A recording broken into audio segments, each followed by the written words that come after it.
Doug Gottlieb Show on ESPN Radio and ESPNRadio.com. It's not only the biggest game of the weekend, you could make the argument it's the biggest game in the history of San Diego State basketball. And the man who has, it's not really resurrected, it's erected, I guess, San Diego State from the ashes is the head coach, Steve Fisher. They're ranked number 4 in the country. They welcome in BYU, the only team to give them a loss this year. And Coach Fisher, like all of our guests, joins us on the Subway Fresh Take Hotline. Coach, I know you've coached in the NCAA tournament with this school before, but do you think this is the biggest game?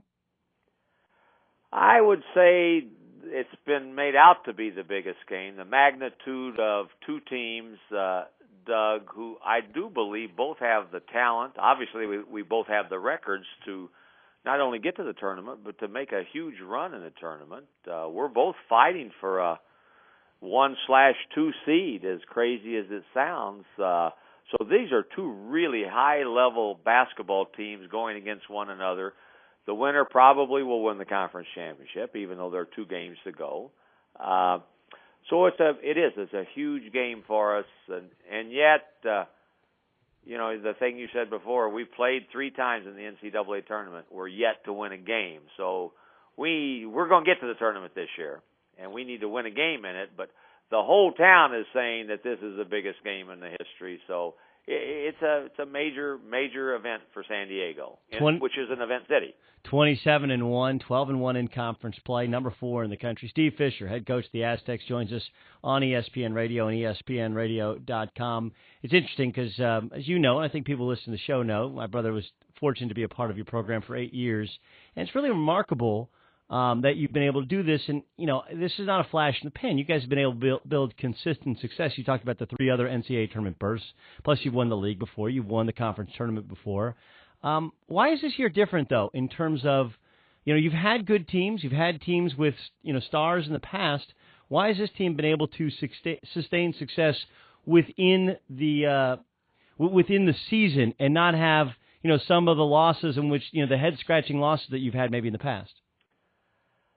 You know better than anybody because your brother was with us from the get-go. The work that went in to grow a program, convince people that we were a program, and then go out and recruit. And then you recruit and then you win. And we've done that. And your brother played a major role in that happening. What's happened this year is we won 25 games last year. Felt like we were as good or better than Tennessee, who got to the Elite 8, and lost at the very end. 5 starters returned from that team.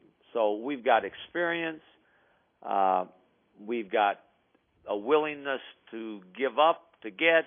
Nobody is shot hungry. And it's a group that truly does. Everybody says it, even when they don't. But we get along. The kids get along together. They like one another. And we found different ways to win close games. So you put all that together with a group of really, really good athletes that guards the best defensive team, Doug, that we've had since I've been here, then you've got a chance. And I've never had a team 27-1, no matter where I've been. And I've never had a team with this record. So that not only begs for attention, that demands attention. All right, so what went wrong in guarding Jimmer last time when he went for 43? Well, we've had a hard time guarding him for 4 years. He's hurt us every game for 4 years. So we're hopeful that we can do a little better this time. He's a scorer. He's a big-time scorer. He had a few too many open looks, but he made some hard looks. We've got to do a better job. I think he shot 12 free throws against us. He shot 16 in their last game. He has a knack of bumping and leaning and drawing the contact and getting the calls. So we've got to guard him without fouling him, and hopefully he will miss some shots, but he can score on anybody. He's that good. What about your offense? Last time you played them, you shot 23s, which is a little bit out of character in terms of how many jump shots you take. You're a better jump shooting team this year with Rayhan. DJ shooting it better from 3. Kawhi's even shooting it, and he's not shooting it great, but shooting it better from 3. But you shot a lot of 3s last time. What'd they do defensively that got you to shoot so many jump shots? They did what they're going to do to us tomorrow. Every time we went into the post of one of our bigs, they double-teamed. And they did a very good job with their double of not allowing us to see that opposite post. We call it ghosting the opposite post. And we had a lot of skips for wide open looks, and obviously didn't make enough. I think we were 5 for 20. But on top of that, maybe more important than that, they blocked 9 of our shots, Doug, at the rim, which shocked me a little bit. But they're more athletic. They're big, and they're more athletic than people realize. Most shots we've had blocked all season. What I'm thinking are going to be baskets turned out to be block shots for misses. So how can you remedy that? Well, hopefully we will be able to be a little quicker and dunk those and get an and one instead of having those block shots. And we're going to shoot some threes. And we've made as many as, I think we made 13 in one game. But we can't get shot happy from threes. And I like the fact that when we shoot threes, they come from some form of inside out, whether it be post pass, skip, shoot, dribble penetration, kick to shoot, as opposed to just pitching it around the perimeter. So we're a team that we score some points, and hopefully we will be able to score more than the 58 that we did up at third place. I do believe that we'll finish better inside. Malcolm Thomas and Billy White and Kawhi inside. I think we'll get some of those into the basket and hopefully get to the free throw line. Steve Fisher, head coach of San Diego State. Aztecs number 4 in the country, 27-1. They take on BYU tomorrow, America's finest city. CBS, 11 o'clock local start. He joins us on ESPN Radio.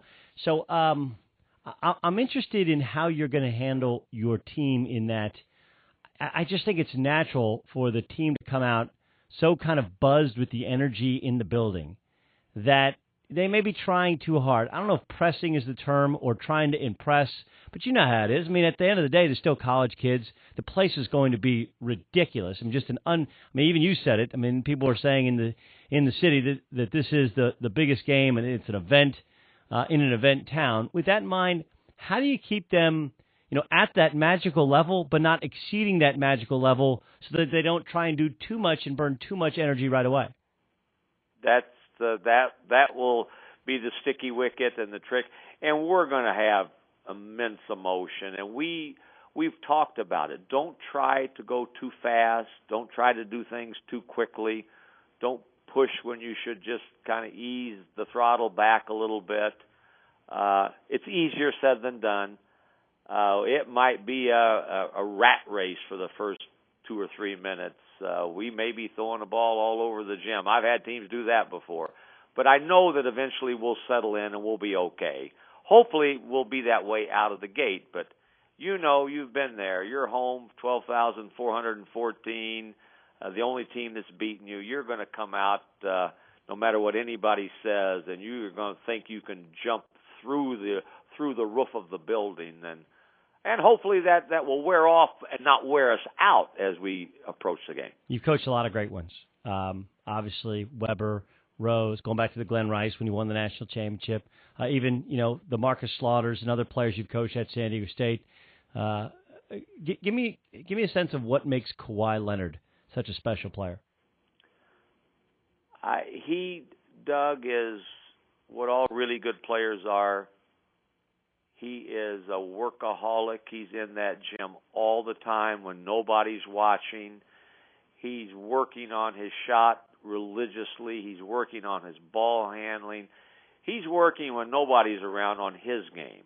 And then he's working to fit into the team game when he's out with us at practice. So that's where you start. And then you look at him, and he's so physical. He's 6'7", long arms. He's got hands like Chris Webber. He touches the ball, and rarely does he not get it. He pursues every ball like it's the last play of the game. He's legitimate. And so often people talk about it, and the hype's so much better than the game. Kawhi came in, Mr. Basketball in the state of California, and was just so good as a freshman. He was even better than I thought he would be, and he's better than that this year. He's a he's a big time player without a shadow of a doubt. There's no question about it. It's going to be something. It's going to be a sight to see tomorrow in San Diego, up on the hill. Hey, Coach, listen, I know you've worked a long time to see not just this day, but the day in which you guys advance in the NCAA tournament. I'll let you get back to work. Thanks for being our guest on ESPN Radio. Okay, Doug, I appreciate it. And you gave a plug to your brother. I'm going to give a plug to your dad. Your dad was the reason that we recruited arguably the best point guard we've had here, Richie Williams, a local product who played for your dad's Branch West team. And everybody, including me, said, well, is he a point? Is he a two? He's kind of short. And your dad kept pressing me and saying, you better take this kid. You better take this kid. 4-year starter for us, and was the guy that got us into two of those NCAA tournaments. Now you got DJ Gay, another good one, another one that other guys missed on. Was set to go to UC Irvine till you guys talked to him. Hey, forget UC Irvine, come to San Diego State. So the beat keeps on. Keep finding guys that other people miss on. Coach, thanks for spending some time with us on ESPN Radio. Thanks, Doug.